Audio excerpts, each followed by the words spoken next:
Let it all go. Let it all go. Let's breathe in and breathe out. And breathe in and breathe out. Breathe in, breathe out. Place one hand on your heart and one hand on your tummy. And just comfort yourself. Ease yourself down. Start to talk to yourself in very soft, loving ways. I love you, darling. You are so precious to me. We will be together for the rest of our lives. All is well. Everything's working out for our highest good. And out of this experience today, only the greatest good is coming. And we are safe. I love you, darling.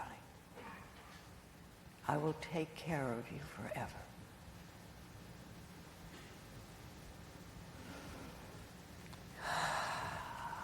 And now, let us enter this arena. Way to go, woman. Damn right.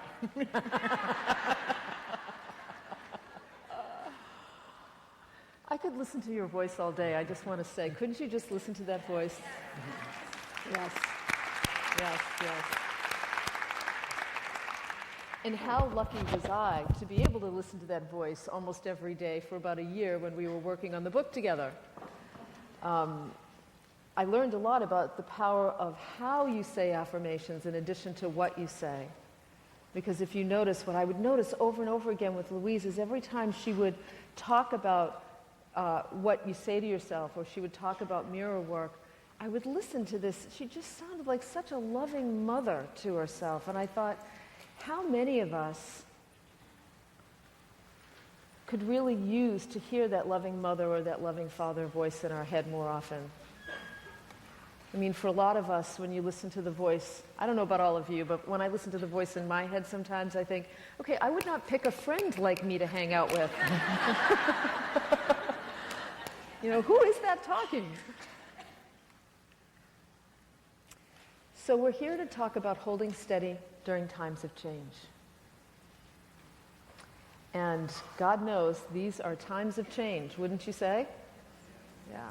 How many people feel like the pace of your life, the pace of your internal life is accelerated in some way or is accelerating?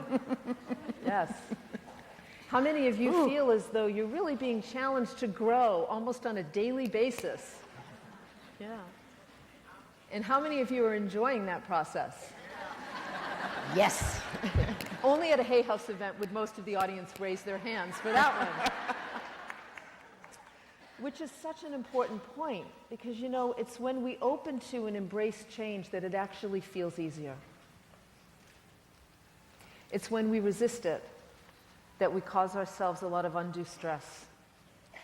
Let's just ask, how many people are here for the first time at a Hay House event? Oh, all right. You're in for a treat. Wow. So I'm assuming everybody else has been to Hay House events before, and you know some of what we do. Yes. Okay, great. Yeah, yeah. We make you feel good.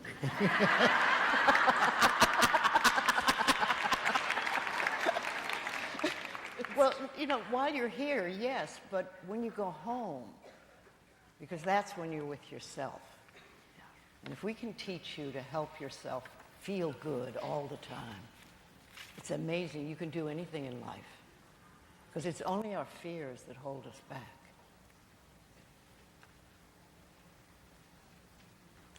When Louise and I were working on our book together, which was such an extraordinary opportunity for me, when Reed Tracy, the president of Hay House, asked me if I'd be interested in writing a book with Louise, I had to do my best to remain professional when everything inside of me was like, what are you, an idiot? Of course I would do a book with Louise.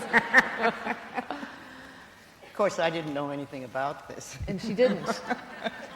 That was one of my first questions. I said, well, have you asked Louise? And he said no. He said, I figured I'd ask you first because I'd like you to write it, and if you said okay, then I would talk to her about it. And so I said, absolutely. It would be an honor for me to work on a book with Louise. And then I waited with bated breath, wondering if she was going to say yes. I thought, oh, what fun. Look at those legs. Is that not like, oh, what fun? When I hit my 80th birthday, I decided it was going to be the best fucking decade of my life.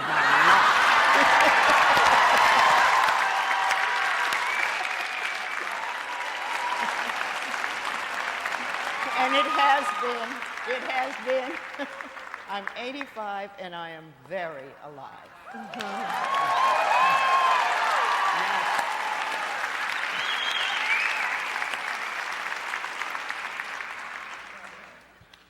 Right now there are people in the audience looking at one another going, did she really just say what I think she said?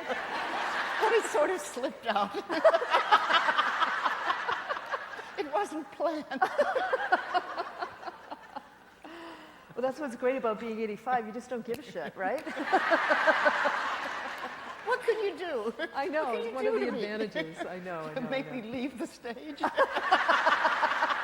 Go to your room right now, young lady. No. That's where you go, I love you, Louise. I really, really love you. No.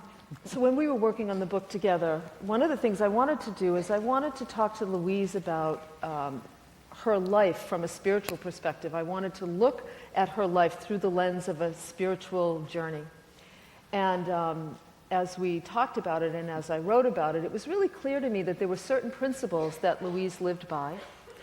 And some of them were very similar to the principles that I lived by. Some of them were principles I needed to incorporate more into my own life. And when we were planning the talk today, I said to her, the principles that you and I both use in our lives are really the principles that support us as we go through change, as we grow and evolve. Because, we're always growing. You're either growing or you're dead, really. I mean, as human beings, we're always in some way, shape, or form involved with the growth process, whether you like it or not, or aware of it or not. And emotionally and spiritually, we're always being called to grow. And I find in my work over the years as a coach, and especially in the last 2 years, I'm finding, and I'm curious if you all have seen this in your own life, that more and more of the people who have not gotten on the path of growth or have really just kind of remained in an unconscious place for whatever reason are really being challenged in a big way right now. And the way I see that show up is, sometimes people will call my radio show on Hay House Radio and they'll say, oh my God, my husband wants a divorce, I lost my job, and my adult child is now leaving the house. I feel like the rug's been pulled out from under me. And a lot of times I think that happens for people. Change comes in one fell swoop in a huge way when we haven't been awake, when we haven't been paying attention. Years ago, my very first coach, who I loved, Thomas Leonard was his name, said to me, Cheryl, life will always give you messages. And if you hear the message, you'll start to take some kind of action to grow. But if you don't hear the message, then life will give you a lesson. And it's your opportunity to take that lesson and do something with it, because if you don't, then life hands you a problem. And you better solve that problem, because if not, then you get a full-blown crisis. Life hands you a crisis. So he said to me, I would recommend that you stay awake and pay attention in your life, because if you do, you'll hear the messages early on, and you can avoid the problems and the crises. And you know what? He's right. And he has been right. And my number one commitment is to embrace change and remain on the path of being conscious and growing and evolving, making that my number one priority. And that's really what you've done You know, when we looked at your whole life, you have such a thirst for learning anyways. It's clearly a high value. Yes. The week that I leave the planet, I will be enrolled in some new class. I know that. Something more to learn.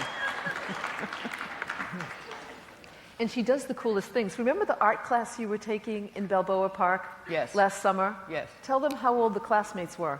7. And 8. So I fit right in. So she said to me, I'm taking this art class at Balboa Park. I said, great. Really? Like, what kind of art class? She goes, it's a kids' art class. There's 7 and 8-year-olds, and I figure, you know, I'll have a lot to learn. Now, here's the unbelievable thing. You see this painting over here on the right? That's done by Louise Hay.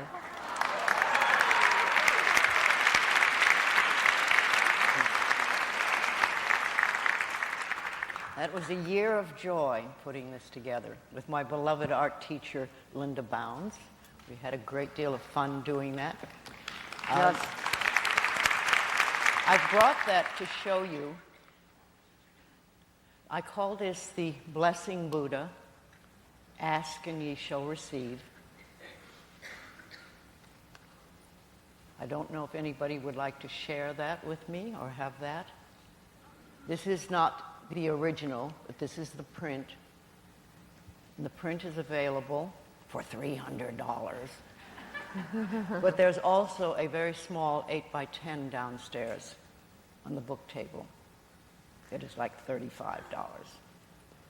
So that painting didn't come from the art class with the kids? No. Okay. No, It with took the a big little kids. longer. It's the big kids. The big kids. But I call that the Blessing Buddha. Just ask and ye shall receive. It just gives and gives. You know, the Buddha never stops giving. It's a part of me. I remember when you were working on it. I remember I saw it when you just first started it. Mm-hmm. But a lifelong learner, you know, and that's what we need to commit to in order to be able to deal with change, in order to be able to thrive with change, really. So we have some principles we want to talk about, and the very first one is about self-love.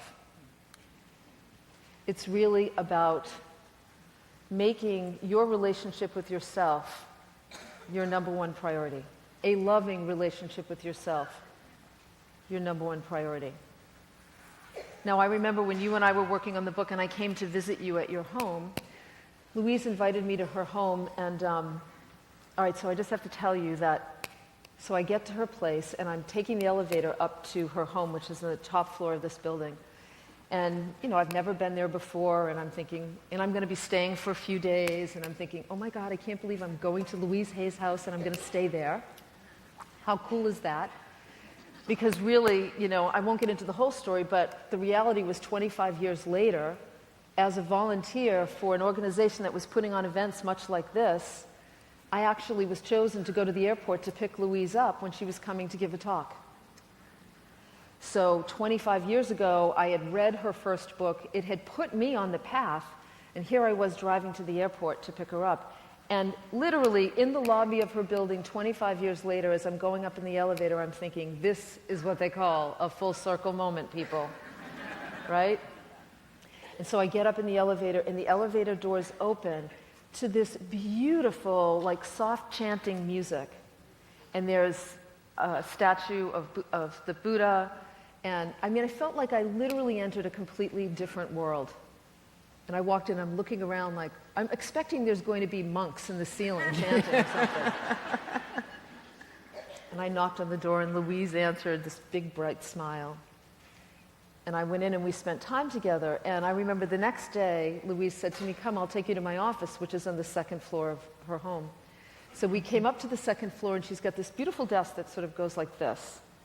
And there was a lamp, like an accordion lamp. And attached to the lamp was a round makeup mirror. Like you would have, I thought it was a makeup mirror. So I said to her in my complete innocence, wow, is this where you put your makeup on in the morning? You kidding? No. And she looked at me like, and this is what she said, why would I put my makeup on at my desk? She said, that's for mirror work. And I said, really? She said, yes, it's so I can have lovely conversations with myself all day long while I'm working. I mean, isn't that surprising to some of you, right? How many of you would have thought it was a makeup mirror? Raise your hand.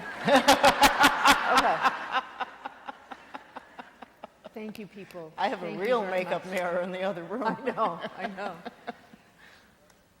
So we started then to talk about mirror work, the importance of speaking kindly to yourself. And I love, remember, you say, tell them some of the things you say to yourself during the day, like when you're on the phone having... Hi, cutie. You know, it doesn't matter so much what you say, it's how you say it. You can go, I love you. And that's not going to work. But you can say, you're really funky, you know, but say it in a loving way, and that will connect with you. Yes. It's the tone of voice, it's how you are saying things. And that's, see, one of the things, or many of the things that we want to bring to your attention is to increase your awareness. Because most of us stumble through the days, we haven't a clue what we're doing. We don't know what we're saying, we don't know what we're thinking, we just do. Mm-hmm. And then we wonder why things aren't working. But if you can bring more awareness to every moment of your life, and ask yourself the simple little questions like, how do I feel right now? Am I making myself feel good? Well, if not, why? What could I do right now to make myself feel better? It's awareness, because most of us, when you start to realize what you are doing, then you can change. Then it's very easy. But if you don't know what you're doing, then it's impossible. So doing the mirror work, you know, so she started to give me examples of what she would say to herself. Now, I remember thinking, it didn't even occur to me to put a mirror on my desk. It wouldn't have even occurred to me. And when I left that trip and flew back home, the very first thing I did the next day was I went out to a local home goods store, one of my favorite little stores. I don't know, do you have them here on the West Coast? Yes. Okay. I love home goods. And I went there and I found this beautiful makeup mirror, round makeup mirror with a pretty stand. And I brought it home and I put it on my desk. And sure enough, I'd be on the phone, maybe, you know, on a conference call, and I would wink at myself. That's how I would start. I'd be like,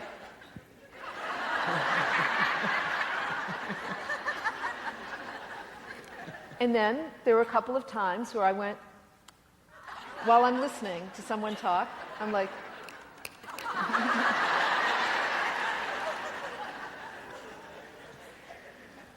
and then there were other times where I wouldn't be on the phone, I'd be sitting at my desk and something would happen and I would be really upset about it and I would immediately pull that mirror in front of me and I'd say, hey kid, I got your back. I'm here with you. I love you. We're going to get through this. Mm-hmm. We'll get through it. It's okay. We'll get through Yep.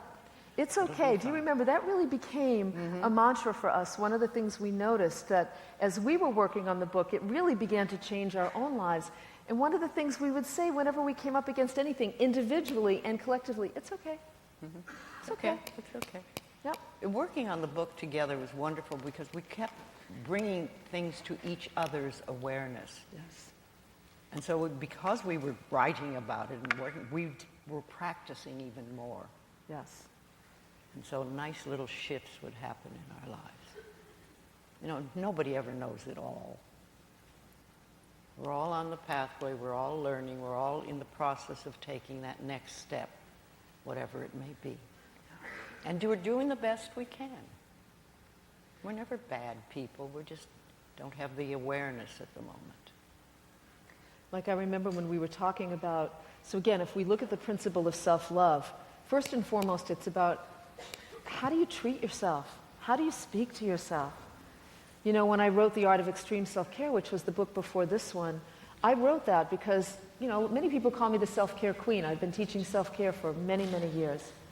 And then my husband became seriously ill in the middle of a busy time in my career, a book deadline, and the building of a house. Okay, that's like a recipe for insanity, people. And I was on the edge of that insanity.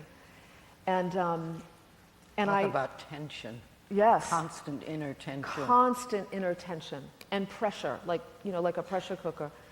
And I remember one of the things I did to take care of myself was something that I never wanted to do as a writer, and that was call my publisher, call Reed and say, you know what, I can't write this book right now. I can't make my book deadline. There's too much going on and I'm going to explode. And I shared with him, what was going on with my husband Michael and his being sick, and Reed, in his most loving way, said to me, listen, forget about the book. That's not important. What do you need? What can I do to support you? I'll never forget that. That was really so loving and so kind of him. And I put that book on hold. And when I came back to it to write it, I realized that, when we embrace the change that's in front of us and respond to it in a self-loving way, then you allow life to bring you the bigger, better plan it has for you. And I can tell you that by the time I began writing that book, I had taken self-care to a whole other level. I mean a master PhD level. Then you could really teach it. Then I could teach it in a whole new way. And suddenly, instead of, writing about some of the basic principles of self-care, I was challenging, there's a chapter in that book called Let Me Disappoint You. Because here's what I learned. In order to live a soul-directed life, a life that really honors your greatest priorities, you must master the art of disappointing people, hurting their feelings, and pissing them off. And be okay with it. And be okay with it. Learn to be okay with it. You can't take care of yourself. You can't build a loving relationship with yourself without saying no, without hurting people's feelings sometimes. It's not like it's a malicious thing that you do, but you just decide, you know what? I need to take care of myself first. And of course, that became the most popular chapter in the book, next to You're So Sensitive, which was another, another whole level of extreme self-care, because I realized, I am a sensitive being. We both are very sensitive beings. And in order to really allow your sensitivity is what has you smile at a child. Your sensitivity is what has you want to protect animals. Your sensitivity is what allows you to care about nature and the state of the planet, to feel lovingly toward the person sitting next to you, to reach out to a stranger when they're in need. Our sensitivity gives us the rich experience of life. And too many of us try to pound it out of ourselves instead of embrace it and see it as a gift. And that whole experience of taking self-care to a whole other level really taught me to see my sensitivity as a gift and to be fearless about protecting it. Fearless and relentless. These are just some of the things. How do you talk to yourself? How do you treat yourself? Do you give yourself permission to make your needs a number one priority, or are you still putting other people's needs before your own? I loved it. One day, I remember I was talking to you and I was having kind of a bad day.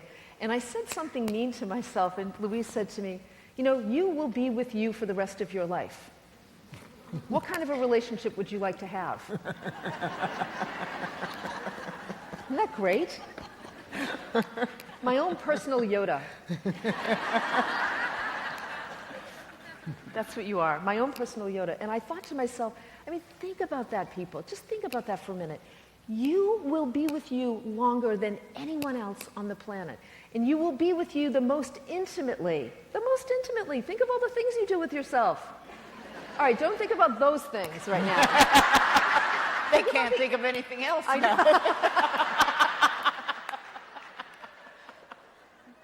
All right, go ahead and think about it. It's fine. It's all self-care, people.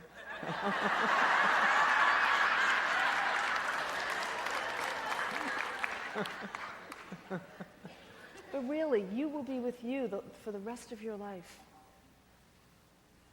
Make it a good relationship. That's what you said to me. How about you make it a good relationship? I'm always with very simple things. But I've found that the simple things we do make the most powerful changes. I've been talking for years about doing mirror work.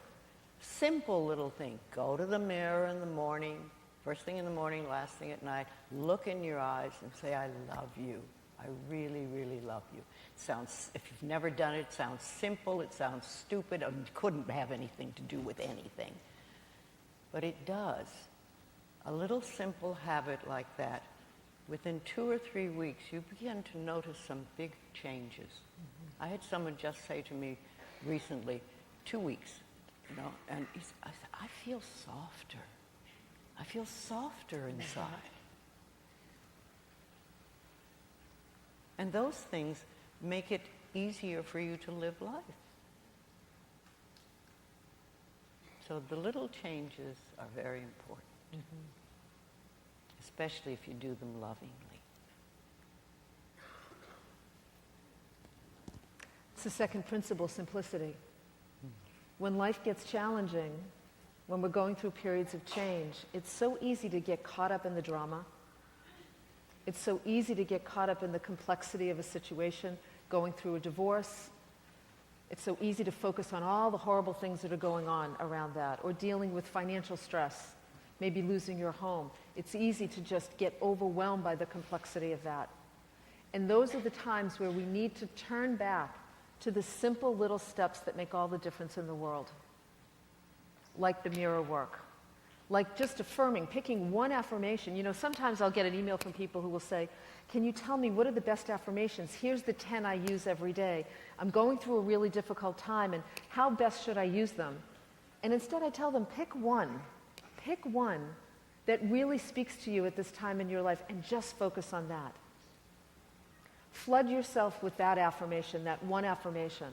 And you can do very practical things, like I'm a very, very visual woman. I love, if I'm going to be working with affirmations, I'll do things like I'll write it out several times in my journal, several days in a row. I take dry eraser markers and I write on my windows and mirrors at home. And my friends have gotten used to it. Because, if they see on my window, I love you, I really, really love you, they might think it's a little weird, but who's going to complain about that, right? So so the dry eraser markers are wonderful because you can write on glass and just erase it with a paper towel. It's very easy. Great for children. Give markers to children and give them permission to write positive statements in their bedrooms, on their mirrors, or on their windows. One time when Louise and I were really looking at how you start your day early on, I said to Louise, what's the first thing you say to yourself in the morning when you wake up? And you said, thank you, bed, for a really good night's sleep.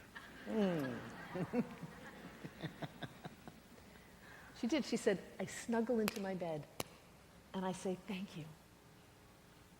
That one simple action really changed the mornings for me. I would invite all of you to try that one simple step, waking up and thanking your bed in the morning. Even you guys, because it is a guy thing too. Yes. We all have that little boy in us. So I remember we were talking about, looking at the daily habits we all engage in, waking up, making breakfast, getting dressed, brushing your teeth, putting on makeup, shaving, combing your hair, whatever it might be, and looking at the thought patterns associated with those daily activities. That's how you become conscious of how you're speaking to yourself on a daily basis, because how you speak to yourself is what you're affirming for your future, always. And so I started to become aware, and one morning I was in the shower, and as I was taking a shower, I found myself thinking about a couple of invitations that I needed to decline, and I knew the people were going to be upset about it. I started thinking about a problem that we had in the office that I needed to figure out a way to handle. I started ruminating about a conversation I had had with somebody that was upsetting to me, and I thought to myself, wait a minute, I wonder if this is why I'm not a morning shower person. Really, stay with me for this. This is interesting. I had always been, my husband's the kind of person, he gets up, the first thing he wants to do is take a shower. How many people are like that? Yeah. Me, I never wanted to take a shower first. I used to say that the hot water just made me sleepy and I wanted to go back to bed. But as I started to become aware of the thought patterns attached to the daily habits, what I discovered was I had created this pattern in the shower of ruminating about what was wrong in my life completely. Has anybody else ever noticed that they do that? Okay, great. So here's what you do. So the minute I noticed the pattern, I just became aware. I didn't judge it. That first day I went, wow, look what you're doing. A couple of days later in the shower, I noticed, oh, you're doing it again. Look at you. You're focused on something you're upset about, honey. What's going on here? A few days later, same thing. And I went, okay, that's it. Because I am a take charge kind of get shit done woman. So I went and I created a giant affirmation that said, I am showered with good thoughts all day long. And then I had it laminated, and then I hung it in the shower. Transformed my shower experience. All of a sudden, I'd be in the shower, I'd catch myself, I'd look up and I'd start thinking, I love you. You are so cute. And I began to just change that one pattern.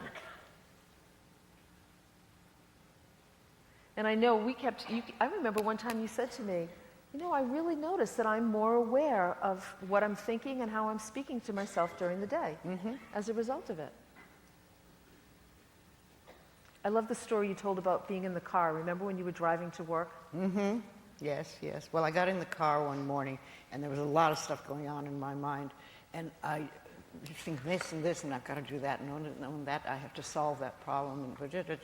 And I stopped. And I just said, stop. This is no way to drive.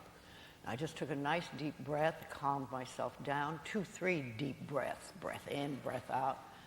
And I said, okay, this is an absolutely wonderful day. We're going to drive smoothly and easily and effortlessly. I send love to every single car on the road. I know that all things will work out by themselves. They'll just be easy. Everything will be easy today. And I turned the radio on, and there was this sweeping, beautiful, beautiful music. It was just gorgeous. I said, I've changed the energy. And then I took off and went to the day. And when I got to the office, the first thing that happened when I walked in, somebody says, I love you, Louise. I thought, well, that's nice. Good. And then I went to my office, and somebody had put an orchid in there on my desk. And then it turned out that the thing that I thought was going to be the biggest problem had been solved yesterday. And I didn't have to deal with it at all. And I thought, yeah, life loves me. Yeah, life loves me. I use that one a lot. And when you have, and you're in dire straits, life loves me, life loves me, life loves me. Mm-hmm. I say that a great deal. Yeah. And then nice things happen, and you say, see, life loves me. Mm-hmm.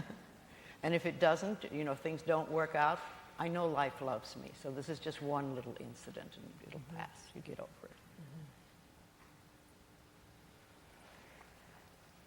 It's called breaking the spell. When you catch yourself going down a path, how many of you have ever had the experience of you get up in the morning, you're getting ready for work, you drop your keys, and you think, and you pick them up, and then you stub your toe a few minutes later, and you're like, for crying out loud, and you get out to the car, and you realize, I forgot my bag, the bag that I needed, and you run back in the house, and some part of you says, this is going to be a really doozy of a day. Has anyone ever had that experience? Yeah. Here's what we want you to remember when that happens, and this is really important. You are a powerful, creative machine. Your mind and the thoughts you think creates a vibration around you. This used to be considered woo-woo by people who didn't understand, but now science understands that we are constantly giving off electrical currents. We are constantly giving and receiving energy. When you start to think that way, there's a reason you go from the dropped keys to the stubbed toe, to the forgetting the files, to the getting in the car and hitting traffic. And, when you catch yourself going, see, I knew it, you did. You knew it because you created it. On some level, the energy that you are generating influences what happens in your life. That's a really big responsibility and a big opportunity. I love, Louise, when you were telling me how that story about getting into the car, you kept affirming you are surrounded by good drivers, you said. Yes, I always say that. I'm always surrounded by good drivers. I'd rather have a good driver that's going too fast than a poor driver that's getting in the way.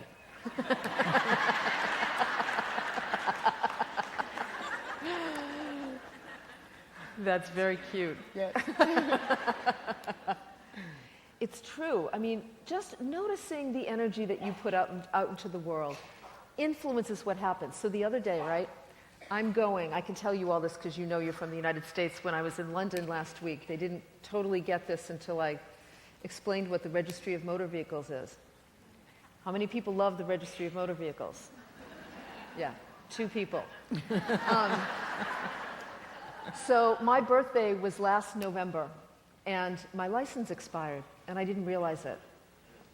When it happened, it had been 5 years, my license had expired, and someone had said to me, you can just go online and renew it. And I thought, yeah, but I really should get a new photo done, and, it's been 5 years, might as well do that. So I kept putting it off because I thought, oh, God, I don't want to go to the Registry of Motor Vehicles. You've got to be kidding me. So I forgot all about it. And 2 weeks ago, my husband and I, now my husband every now and then would say to me, honey, you really need to renew your license. I mean, you travel all the time. I'm like, yeah, but I have my passport. No, you're driving. You need to renew your license. I know, I keep forgetting. So 2 weeks ago, you see, I didn't listen to the message, people. And when the hubby starts reminding you, I didn't get the lesson. So 2 weeks ago, we're coming back from a lovely dinner together, and I'm driving. And all of a sudden, there are blue lights behind me. And I think, what was I doing? I wasn't speeding. That's weird. And I pull over. And suddenly, as the cop is walking to the car, I think, shit. To myself. Because now I have both the cop and my husband on either side of me. And he will never let her forget Oh it. my God, I am so screwed. That's what I was thinking.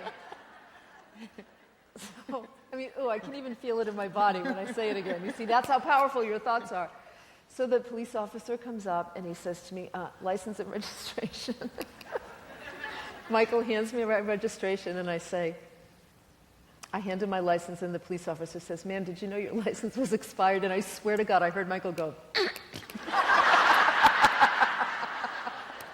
And I shot him a look. See, he's wrong now. Yeah, right. Oh, we are so wonderful. So I said to him, I know, I'm really sorry. I keep forgetting. So he was lovely. This police officer was lovely. He said to me, listen, ma'am, I would just really recommend that tomorrow you go to the Registry of Motor Vehicles and get your license renewed. I'm not going to give you a ticket, That's because you're so pretty. I would like to think it was my savviness and my positive energy. But my husband said the same thing. She goes nuts when her husband and I agree. Oh, don't even get me started with that, okay? Do not get me started with that. That's a story that I will tell at some point this morning. Miss, make everything better in 2 seconds after it's taken me years and it didn't work. Remind me, I'll tell you that story later on. So anyway, I go home. Michael, God bless him, because he's a better man than I am a woman. Oh my God, and that's like a whole other story. But so, Michael said to me, I'm not going to say anything. I said, thank you. We get home. The next morning I get up. Here's the point of the story. I get up to go to the Registry of Motor Vehicles, and this is what I'm thinking. This is going to suck. It's going to take me forever. It should take 5 minutes, damn it, and it's going to take me all day. The people at the Registry of Motor Vehicles are overworked and underpaid and miserable, and they're going to hate me. Wow, where did she get this I know. stuff? She had to dig deep for that. Because you got all this good stuff on the top. I know, right? So I guess when I got to the point that I was convinced I was going to fail the eye exam, I was really digging deep, right? I'm thinking all these thoughts in my head. I get in my car. As I pull out of the driveway, this is what I say to myself, out loud. Cheryl, you wrote a book called You Can Create an Exceptional Life with Louise Hay. Duh. I mean, look at what you're creating for yourself, right? So I completely started to turn it around. Same thing in the car. I started saying, you know what, Cheryl? This is going to be a great experience. The lines are going to move quickly. People are going to treat you lovingly, and you're going to smile at everyone you see.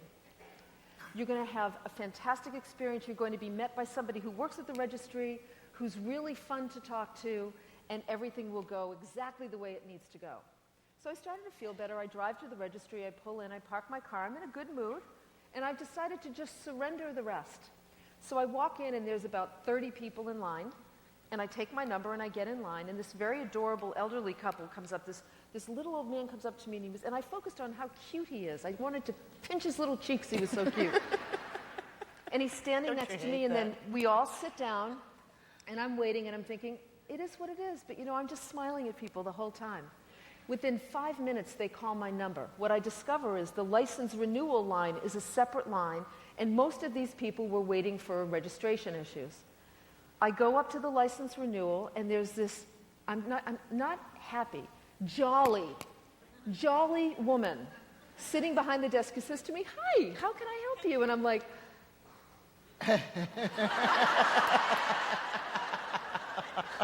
I'm like trying to catch my breath. Oh, ye of little faith. I know, right? I know.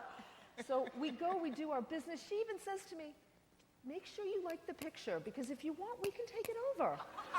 Right? I mean, come on. So we get it all done, and I'm like, "Thank you so much." And she's like, "Thank you." And I turn to walk away, and then I remember, I have the self-care cards and the grace cards and the affirmation cards, which I love. I always keep stacks of them with me. So I had a stack of self-care cards in my pocketbook because I leave them everywhere. I put them in thank you cards and birthday cards. I give them to the bank tellers. I leave them in restaurants with tips. I feel like I'm spreading self-care and grace and love around. So I reach into my bag and I pull out this bunch of loose self-care cards, and I say to her, "Life has a message for you." And I fan the cards out in front of her and I say, "Pick a card." She looks at me like a kid on Christmas morning. She goes, "Really? Really?" And I said, "Yes." And she goes, "Okay." And she reaches in and she picks the passion card that says resurrect a childhood dream. And she says to me, "Oh, thank you so much. I really appreciate it." And she goes to hand it back. And I said, "Oh, no. That's your message. You get to keep the card." And she goes, "Really? Really?" And I give her the card and I walk away smiling. She walks away smiling. And I think, I have just transformed my experience with the Registry of Motor Vehicles. Right? That wasn't so hard. No. But this is the point. Think about it. How many of us have negative associations with going to the doctors, with going to the dentist, with going to work, with coming home? I don't know. You never know. Whatever your thing is that you don't like. That's right. Your thinking keeps those negative experiences in place, locked in place. And changing how you approach them, simple steps, makes all the difference in the world. You can be going through hell right now, and if you change how you think about it, at the very least your experience will feel better. That's a guarantee. That's not like touchy-feely, woo-woo kind of stuff, people. That's a guarantee. You can program things that are about to happen, and when you don't even know what they are. If I have an interview, I always say, "Oh, this is going to be the most fun interview. We are going to laugh and laugh and laugh, and it's going to be easy and effortless, and every question that's asked is easily answered. We're both going to have a good time." That is how I approach an interview. I didn't always do that, but I do now. And 99% of the time, it'll be almost everything that I've said. Yeah. What other kinds of things do you program? Like, do you program your day? You have to do a lot of programming for the day. Yes, yes. I start out by knowing it's a wonderful day, and I'll have adventures I've never had before, and it's everything will be smooth and easy and effortless. I say that a lot. I also love your affirmation. I use this all the time. Only good lies before me. Yes, only good lies before me. Big one. Write that down. Only good lies before me. I've been doing that for a long time because I think of that as the future too. Only good lies before me, so I don't have to get worried about life. Yeah. It'll be good. Whatever it is, it'll be good. So you can use that even when you're disappointed by something. Mm-hmm. When things don't turn out the way you want, or they don't turn out as quickly, something doesn't happen as quickly as you want. Only good lies before me. I remember, Louise, we were talking about something one time, and you said, might have been work-related issues in the book, but I remember you said, you have to trust that life will find a solution. Oh, yes, yes. We get we think about the problem too much rather than being open to the solution. And then we say, oh, it can't be done because our little human mind can't figure it out. But life is there, and life loves you, and life knows so much more than your little tiny pea brain knows, or my little tiny pea brain knows, and knows how to. I like to think of this big checkerboard of life, and there's a move here and here and here and here and here, and all of a sudden, there it is, and that's your dream. But you don't know how it's being put together. So if you know that life loves you, and only good lies before you, and that all is well in your world, you can relax and just be with life. Takes a little practice till you trust it, but that's okay. You've got time, you've got a lifetime. You don't have to do it today. And life loves you. That's a good one for mirror work. Do you have your mirror? Oh my God, people, you just never know what Louise Hay has in her bra. Can I tell you?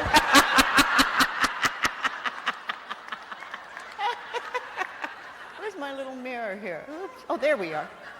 Life loves you, darling. Life loves you.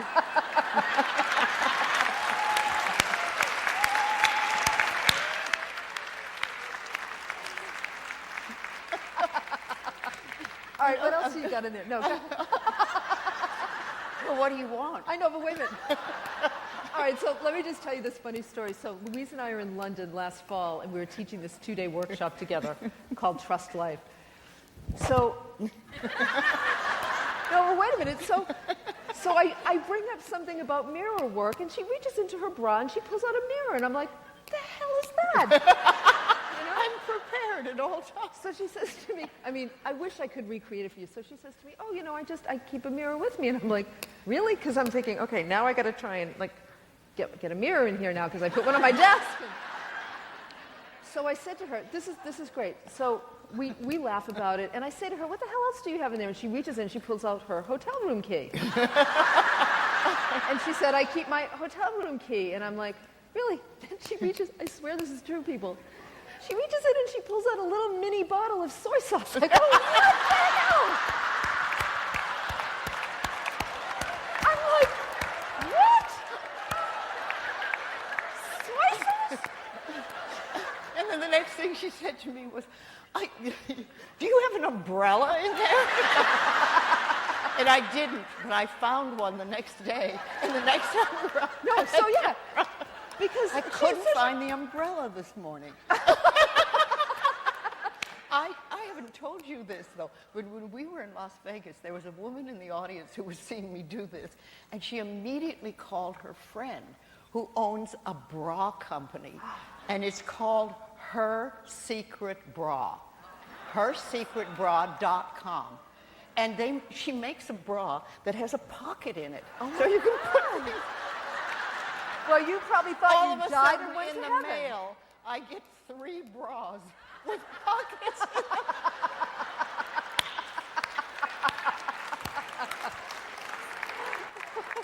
Well, could you call him back and tell him I need one now? Jeez. No, but wait a minute. So she's got soy sauce in her bra. I go, what the hell are you doing with soy sauce in your bra? She said, well, today when we went out to lunch, they had these cute little...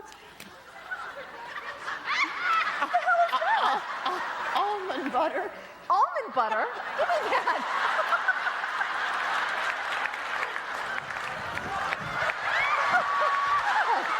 A prune. Oh, what is that? A prune? Oh my God.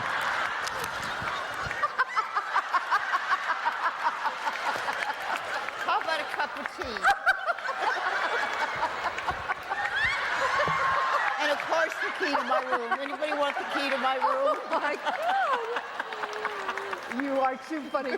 So this has become a Vitamins.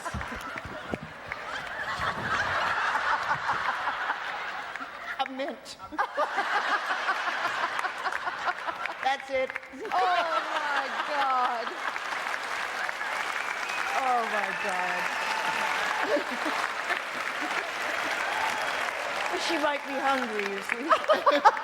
Oh yeah, I'm so hungry right now. Okay. I had a line Mama that I'm Lou gonna... will take care of everybody. Big Mama takes care of Big everybody. Mama, yeah. Oh my God. So she had the soy sauce in her bra because Got a she good fell in... throat spray here too. Was that in your bra? No. Okay. All right, It's a good. little big. First of all, I had no idea that almond butter came in little packages like this, and I'm really excited about yes, that. it comes from Boulder. This is great. You're wonderful.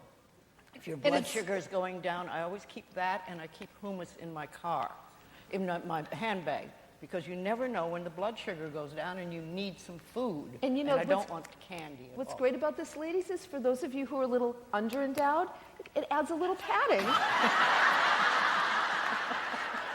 Carry your lunch. Some of...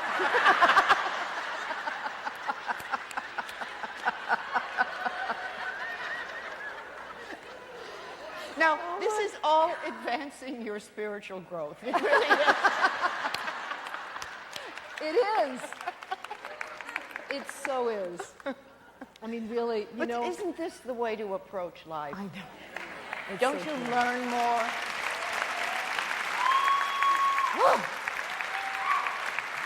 Took me 85 years to get this.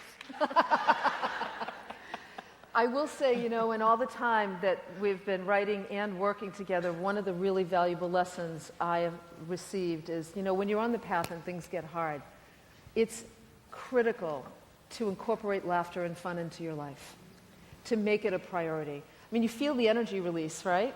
Doesn't it feel good? You know, it gets the endorphins flowing, the blood pumping. I never know what the hell she's going to pull out of her bra. It's become this very fun little game between us. Because, yeah, that day in London, when she was getting, I said to her, if you pull an umbrella out of that thing, I'm going to faint right here on the floor. So the next event we were at months later, what does she do? She gets one of those little cocktail umbrellas, puts it in her bra, and pulls that out. So smart. This one. Wait till you see what's going to be in my bra in the next... Okay. Yeah. I'm waiting. Okay. I mean, we've been playing this game for some time. I You don't have know. anything in your bra yet? Nothing to surprise me? I know. I'm feeling really inadequate right now, Louise. Jeez. Thank you. Thank you for loving me. Thank you for loving me in my inadequacy because I have nothing but boobs in my bra right now. Oh my God. That's a lot.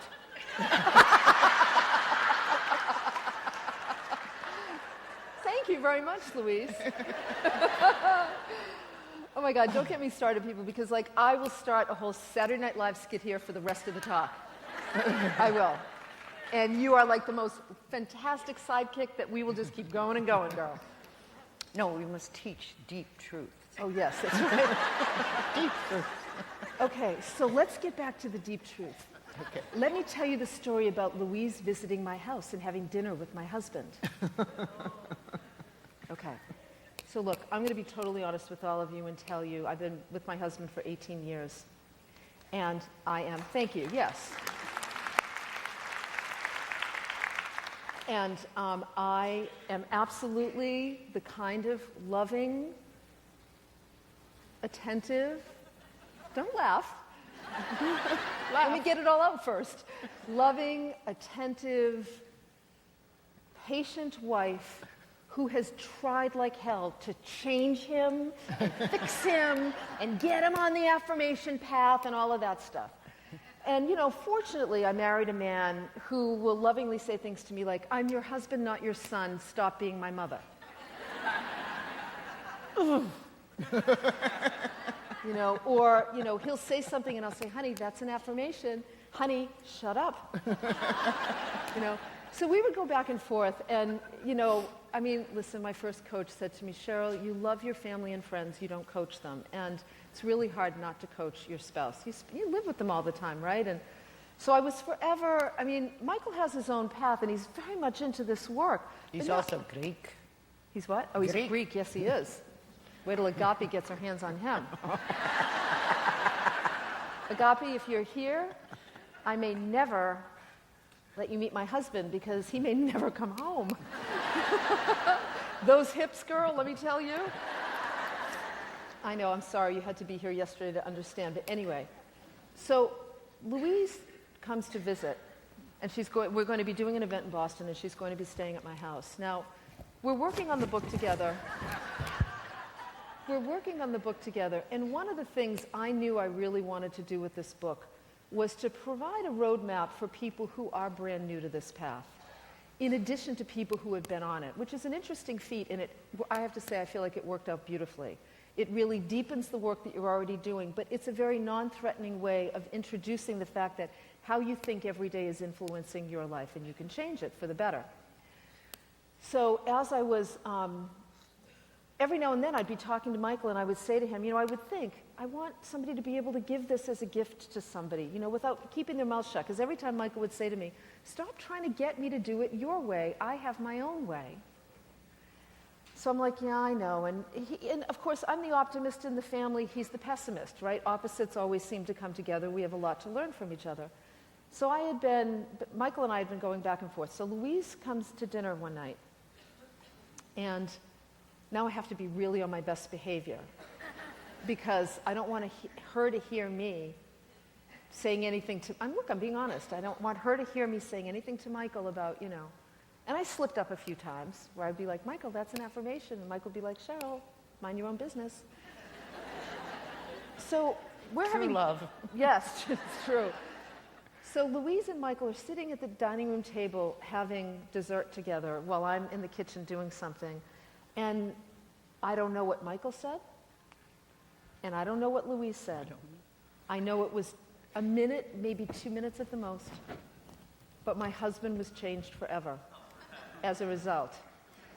Because later that evening when we went to bed, we got into bed together, and I said something like, oh God, I'm so tired. He said, that's an affirmation.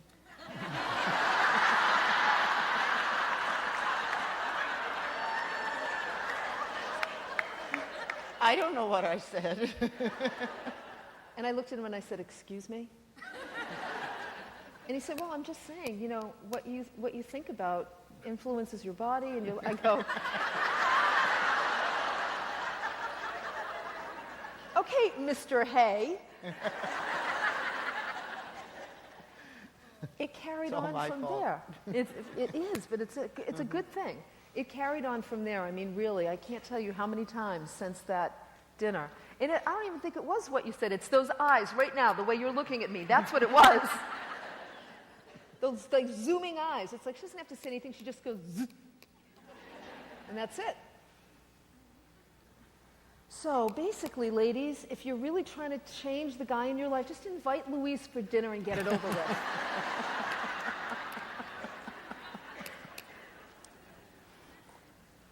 All right, here's the thing. You can't change other people. You can invite them on the path. You can give them a gift. You can give them a gift of the book and say, here, Happy Mother's Day. Happy Father's Day. Not such a bad thing for the moms and dads of the world, by the way. Especially, as we get older, if you don't have good habits in place, you end up really suffering.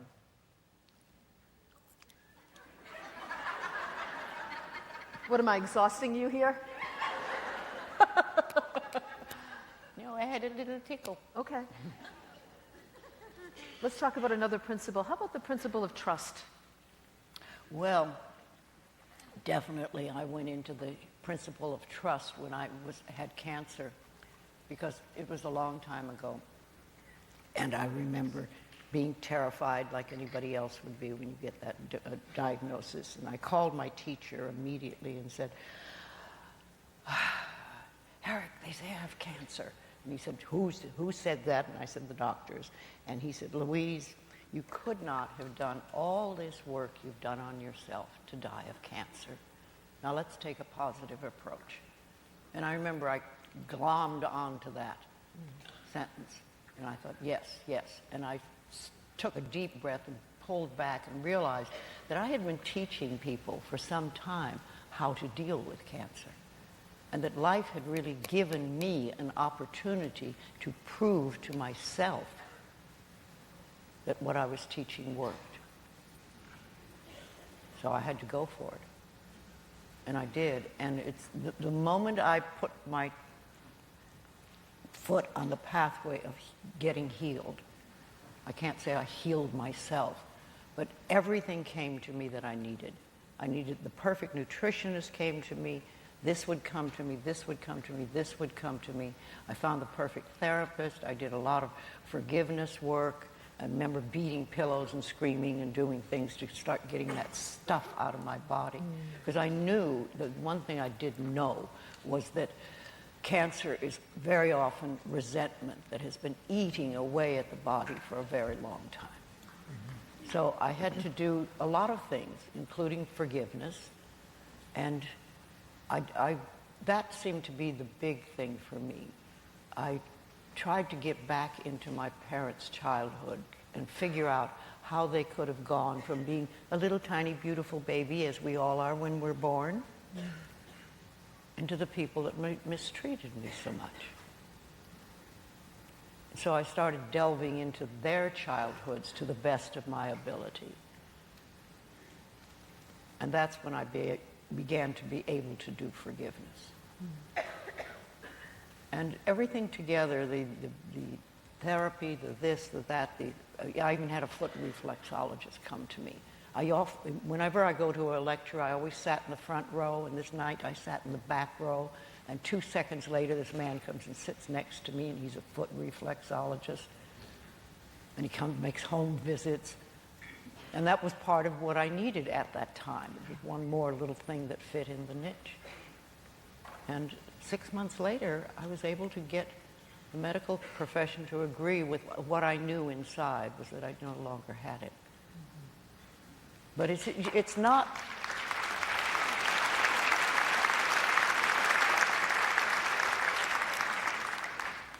But it's not, that you do just one thing, that you just do affirmations, or you just drink green juice, or you do... It's a combination of all these things. And a lot of it is changing the way you think about yourself and about life. But that's like everyday life, really. It's just you're concentrating on one subject. That was trust. Well, and I think, what I really loved about that story, which I wrote about in the book as well, because I think it's important, is that the healing of the cancer wasn't just think good thoughts and cure your cancer. A lot of times the media likes to pick up on that, and it's easy for anybody in this room who has some kind of an illness to think, oh, did I think my way here? And of course, blaming oneself is the last thing you want to do when you're not well, right? But it was a combination of things. It was about giving the body good nutrition. It was about doing the physical healing work, reflexology, which I'm a huge fan of as well, clearing toxins out of the body, doing the emotional healing work, the cathartic, moving the stuff up and out of the body was also an important piece. The forgiveness work and the way that you think about your healing, your body, your illness, the path that you're on, all of that is very much, it's like you said, it really is life, because it's how we live our lives, feeding your body good food, moving your body, paying attention, feeding your mind good thoughts. That's really what we're talking about. And there was one point in the beginning of our work together, I remember Louise said to me something that sounds so simple and is so profound, and it stays with me. And as a matter of fact, a majority of the emails that we get related from people who have read the book say ultimately this same thing. She said to me, Cheryl, I'm speaking for you now. She said, Cheryl, most of us live our lives and we think, oh, if I could just get the right job, then I'd feel good. If I could just find the right relationship, then I would feel good. If I could just lose 20 pounds, then I'd feel good.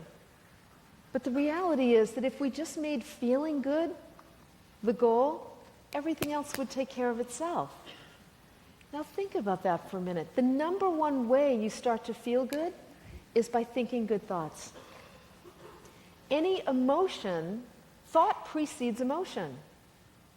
So remember this morning when Louise started and she said, how am I feeling? You check in with how you feel. If you're not feeling well, my next question is, what am I thinking? Because my thinking got me here. That's what's going to get me out. The use of my mind. And the more you do that, the more you feed yourself good thoughts, you feed yourself good food, you surround yourself with good people, you put yourself in an environment that's healthy and feel-good oriented, the more you just get on the path that life has in store for you. And you work in divine cooperation with life, capital L. And the way that we build trust is by acting without knowing the end result, knowing that we can trust ourselves to return to a state of feeling good. And as we build that sense of trust by getting evidence in life that, wow, what I think about actually influences what's going on here, you start to get the evidence, and before you know it, it becomes habit. You're in a bad mood, you go, oh, what am I thinking? Need to change my thinking. Oh, something isn't going the way I want it? Okay, need to change my thinking? Need to change the way I'm approaching this situation. Having a hard time finding a job? Notice. Optimism is another one of the principles. Louise is extremely optimistic. And so many times she has said to me, what you worry about, what you complain about, you're just keeping in place. I remember when we were in London together last fall, I received a text at 11:30 at night, London time, from my sister saying my mother had just been rushed to the hospital by ambulance. And they needed me to call home. Now, I knew my mother. My mother does not like hospitals, does not want to be in a hospital, and I knew that if she had been put in an ambulance, she had to have been very sick. I spoke to my sister. Yes, in fact, she was very sick. They had no idea what was going on. My sister let me know she'd be in touch with me as soon as they found out what was happening. So I laid down in bed. It's 11:30 at night, right? That's like the last time you want to get, you don't want to get a message like that anyway, but I'm on the other side of the pond. It's 11:30 at night, and I lay in bed and I start thinking, my mother must be so scared. She must have been really sick. And instantly I went, stop it. That's not going to serve your mother. Worry doesn't work. You see, in Western culture, we actually convince ourselves, we believe the seduction that if you worry about something enough, if you just mentally masturbate it enough, you'll find a solution. But you don't. You just keep the problem in place. So I laid down, and this is what I started to do. My mother is happy, healthy, and strong. Every hand that touches her is a healing hand. She feels at peace. She's comfortable. My family is rallied around her. They're sending her love. They all feel at peace. They all feel comfortable. The doctors know exactly what's going on. The resolution is quick and easy and painless. My mother's home in no time, feeling even better than before she got sick. And I kept repeating it over and over and over again. I kept affirming it. I kept seeing her healthy and strong. I kept seeing smiling faces around her. And sure enough, within an hour, I received a call saying they've discovered what the problem is. They're giving her antibiotics, and she's going to be heading home in just about an hour. Now, did my experience create that reality? I honestly don't know, but I know it influenced it, and I know it made me feel better. And I know that thinking in that way is the greatest gift I could have given to my mother. And you all know it too, right? So optimism, pay attention to what you complain about. I loved, do you remember what you say about complaining? You said to me something about, the minute you start complaining to other people, you've already been complaining to yourself. Yes. We go over and over and over it. The problem, whatever it is, then we finally get it out. But it's been going on forever. Yeah. And the more we complain about things, the more things we have to complain about. There's some people that just live in a world of complaints. Yes. Life goes from one complaint to another, and they just manifest more things to complain about. Right. Everything is working out. It's all being solved. The solution is here, being taken care of. Life is taking care of it. Easy, effortless. Life loves me. Life loves me. So optimism, maintaining as best you can a positive attitude. Now, this does not mean that you deny how you feel. Because to me, feelings are the most powerful communication tool we have. But it does mean you don't dwell there. You don't live in that place. You notice how you feel, and you allow your feelings to inform you, to let you know what needs to be healed here, what needs to be addressed, what need needs to be met. As a matter of fact, I would recommend, I used to always have my clients put signs on their desk at work, drama-free zone. That means no complaining, no worrying, and no gossiping. Sometimes I'd have them put gossip-free zone, depending on what was going on. And you know what? You don't have to say pretty much anything to anybody. When they see drama-free zone, they know exactly what you're talking about. My corporate motto, my company, for years I've lived by this motto. Work smart, have fun, no drama. Every decision I make in my company is based against that motto, that rule. Am I working smart? Am I having fun? Is this situation going to create drama? If it is, I want nothing to do with it. Nothing at all. You could bring me the best opportunity in the world. You could offer me $1 million. And if it feels like there's drama attached, I am going in the other direction.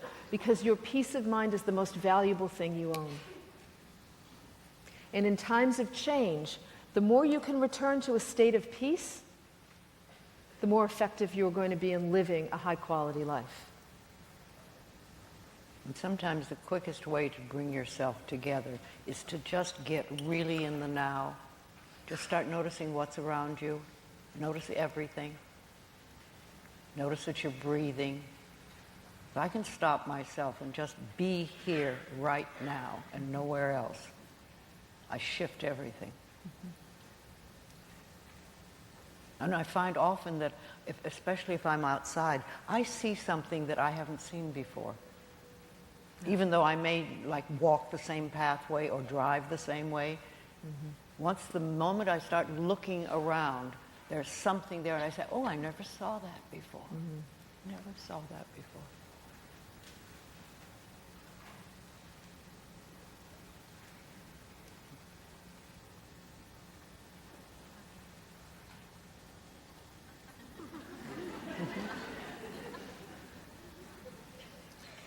We're beaming love to you right now.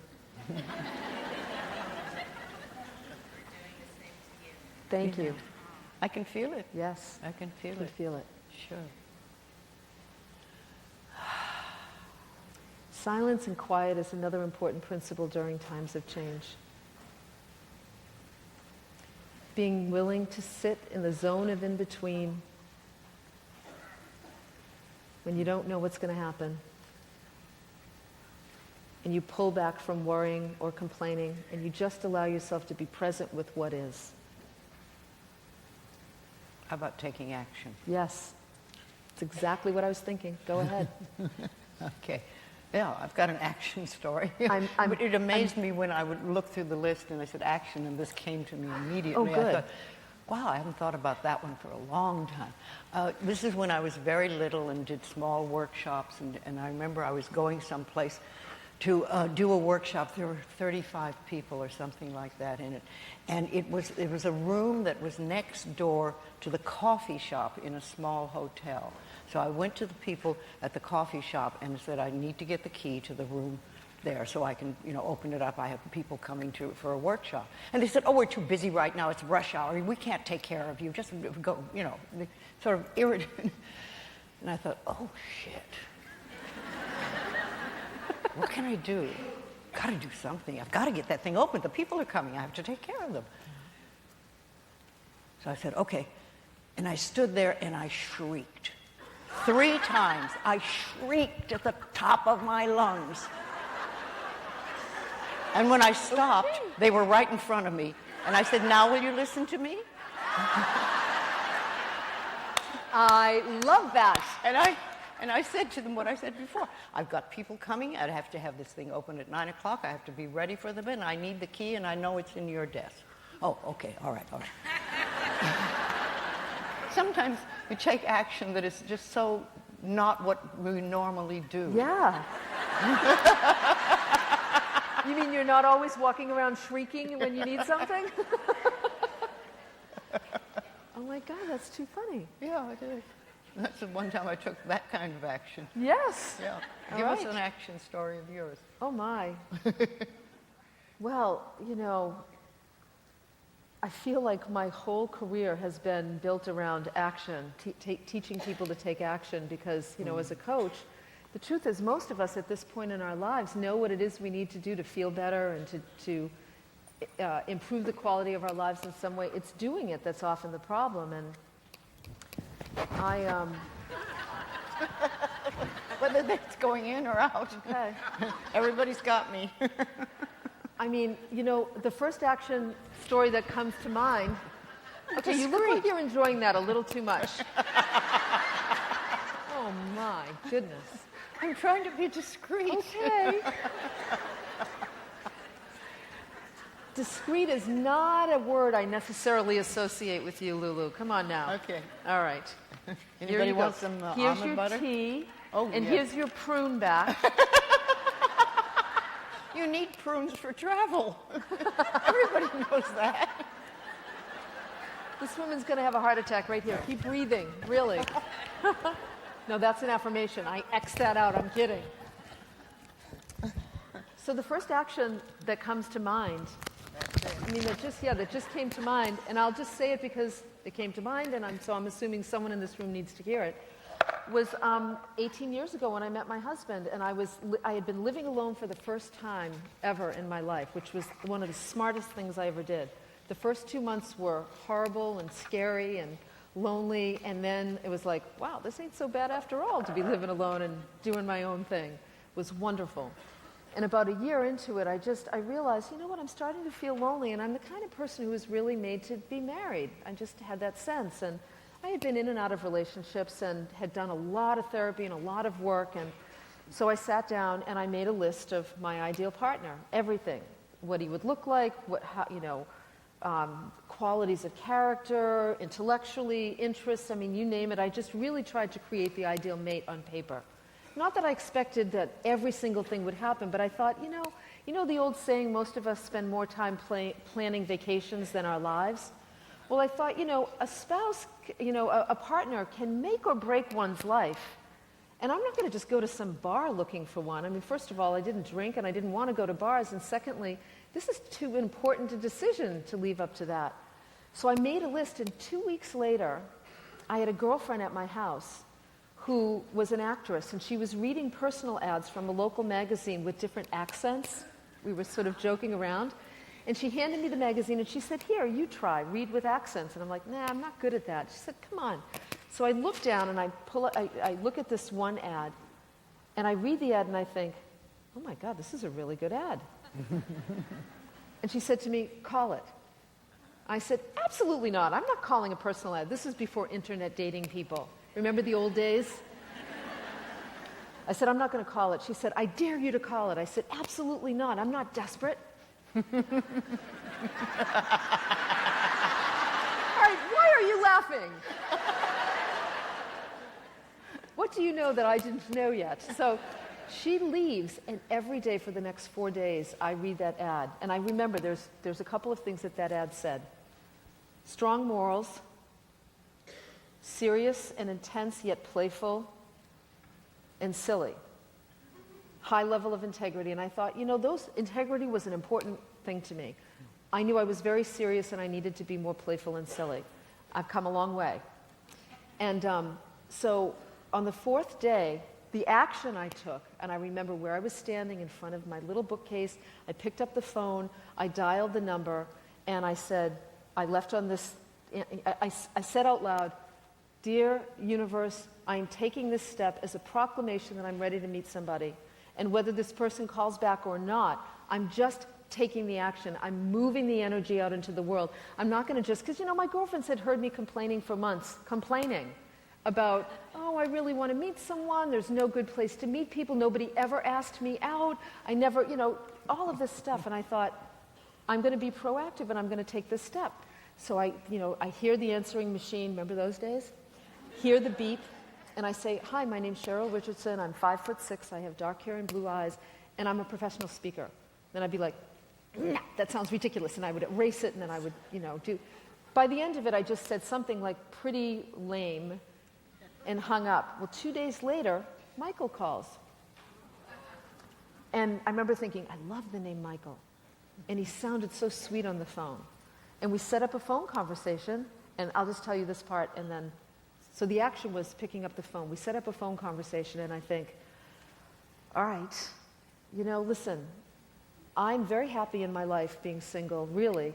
I just as soon stay home and read a good book than go out on a date with somebody who's just not my type or is going to, depress me or disappoint me or whatever. So I need to find a few things out first before I agree to have a date with this person. So Michael and I get on the phone and we have this lovely conversation, and Michael says to me, tell me a little bit about what you're looking for. And I say, okay, well, could I ask you some questions? And he said, yes. And I said, great. How do you feel about marriage? I'm thinking, let me just get this right out of the way, because if you're interested in just playing around, that ain't me, and there's no point. He said, actually, I love the idea of marriage. I was married once before and went through a divorce, but I really love being married, and I'd like to get married. Great. How do you feel about children? Well, I'm kind of on the fence, blah, blah, blah. I asked several questions, and he gave me all the right answers. So then he said to me, well, may I ask you a few questions? Get ready, people. Buckle up. Can I ask you a few questions before, we continue? And I said, sure. And he goes, when you look back over the pattern, the history of your relationships, what patterns or themes do you see that have prevented them from working?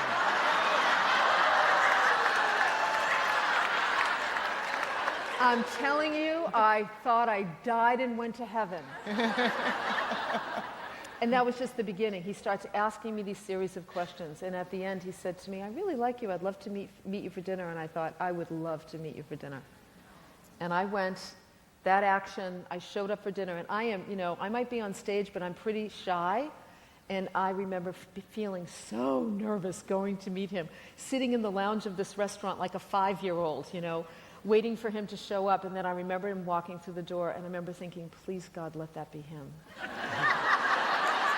Please, because if I could have designed my ideal man, that is the man I chose. And he walked up to me and he had, I had sent him my photo. He had my photo in the inside pocket of his coat. And guys, listen up, because if you're single, use this line. And he walked over to me and he looked at me and he pulled out my photo and he said to me, oh, you're so much more beautiful than your photo. And I looked up at him like a 5-year-old and I went, thank you. And that was the beginning. I mean, that night, that action, that declaration to the universe that I'm not going to just keep wishing and wanting and hoping and, I am going to actually do something. I'm going to make the list. I'm going to craft what I want. I'm going to hold that in mind. And then I'm going to actually take physical action in the world, set off a partnership that I know if it hadn't been in place, I wouldn't be here doing what I do today. Because that's what we do for one another. We love and support one another. And in the best possible way, when we take a hold of our own lives, we attract to us people who do the same thing, and we become beautiful shepherds for one another through this journey called life.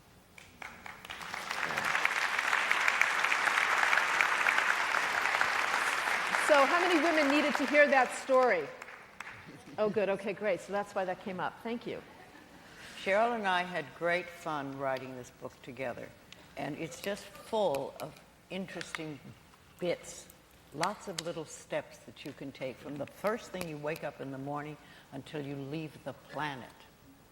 Mm-hmm. Not only about morning to night, but morning to... Yes. And just different ways of looking at life. I like to say, make a cup of tea and sit down and join Cheryl and I in the conversation. Yes. Because that's what it is, really. We're just talking about life and love. Yes. How to improve the quality, how to create an exceptional life. Yes.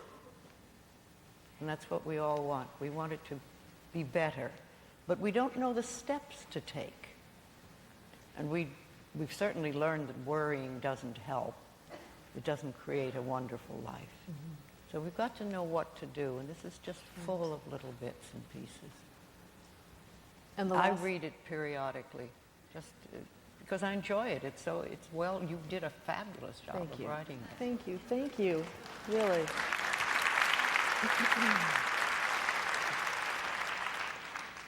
Thank you. And Louise is right. The last chapter of the book is called The End of the Movie, where we had a very touching and poignant conversation about dying and a conscious way to approach the end of your life. It's my favorite chapter in the book, I have to say.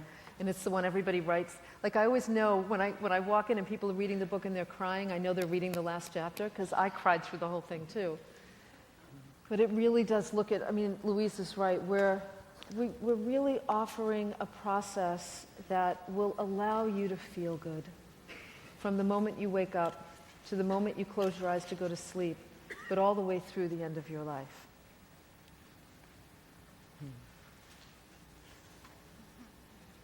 With lots of really juicy affirmations. So, with that said, your thinking is either taking you down the right path or the not so right path. Your thinking's either making you feel good or making you feel not so good. Thank you for coming and sharing this time with us. Yes. We've enjoyed it enormously. Yes.